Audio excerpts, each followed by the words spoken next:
ಪ್ರಾಮಾಣಿಕವಾಗಿ ಯಾರ್ಯಾರು ಚೆನ್ನಾಗಿದೆ ಕೈ ಎತ್ತಿ ನೋಡೋಣ. ಓ 85 95 ಓಕೆ 100 ಇದೆಯಪ್ಪ. Thank you very much.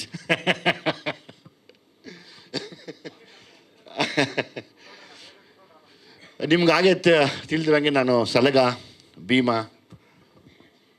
ಮತ್ತು ಸಿಟಿ ಲೈಟ್ಸ್ ನಾನು ಮಾಡುವಂಥ ಯಾವುದೇ ನಿರ್ದೇಶನ ಸಿನಿಮಾ ಆಗಲಿ ಹೊಸಬರಿಗೆ ಮತ್ತು ಅದರದ್ದು ಕಷ್ಟಪಡ್ತಿರೋರಿಗೆ ಅವಕಾಶ ಮಾಡಿಕೊಡೋದು ಯಾವಾಗಲೂ ನನ್ನ ಅಭ್ಯಾಸ. ನನ್ನಂಗೆ ಇನ್ನೊಬ್ಬರು ಕಷ್ಟಪಡೋರು ಮೇಲೆ ಬರಬೇಕು ಅನ್ನೋ ಆಸೆಗೆ.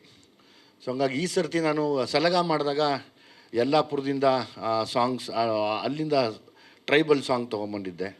ಭೀಮಾ ಮಾಡಿದಾಗ ನಾಗರಹೊಳೆಯಿಂದ ಒಂದು ಸಾಂಗ್ ತಂದಿದ್ದೆ.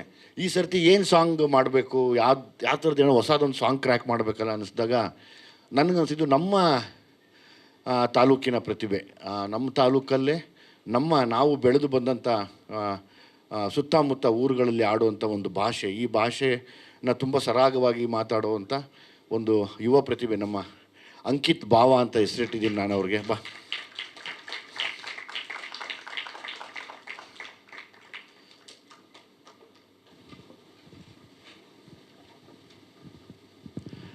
ಅಂಕಿತ್ ಭಾವ ಅಂತ ಹೆಸರಿಟ್ಟಿದ್ದೀನಿ.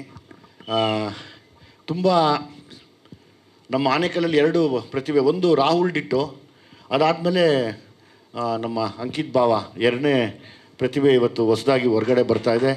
ಸೊ ಹಂಗಾಗಿ ನಾನು ಕೇಳಿಕೊಳ್ಳೋದು ಒಂದೇ, ನಾನು ಎಲ್ಲ ತಾಲೂಕಿನಲ್ಲಿ ಇರುವಂಥ ಎಂಥ ಟ್ಯಾಲೆಂಟೆಡ್ಸ್ ಇದ್ರೂ ನಾವು ಮಾಡೋ ಸಿನಿಮಾಲಿ ಬಂದು ಒಂದು ಅವಕಾಶ ಕೇಳಿದ್ರೆ ಕರೆಕ್ಟಾಗಿ ಅನಿಸಿದ್ರೆ, ಅಂದರೆ ಇಲ್ಲಿಂದ ಹಿಡಿದು ಉತ್ತರ ಕರ್ನಾಟಕದವರೆಗೂ ಎಲ್ಲಾದರೂ ಸರಿ, ಇಡೀ ಕರ್ನಾಟಕದಾದ್ಯಂತ ಯಾರೇ ಆಗಿರಲಿ ಬಂದು ನಮ್ಮ ಆಫೀಸಲ್ಲೋ ನಮ್ಮನ್ನು ಯಾರನ್ನ ಕಾಂಟ್ಯಾಕ್ಟ್ ಮಾಡಿದ್ರೆ ಎಲ್ರಿಗೂ ಅವಕಾಶ ಮಾಡಿಕೊಡುವಂಥ ಮನಸ್ಸು ನಮಗಿದೆ, ನಮ್ಮ ತಂಡಕ್ಕಿದೆ.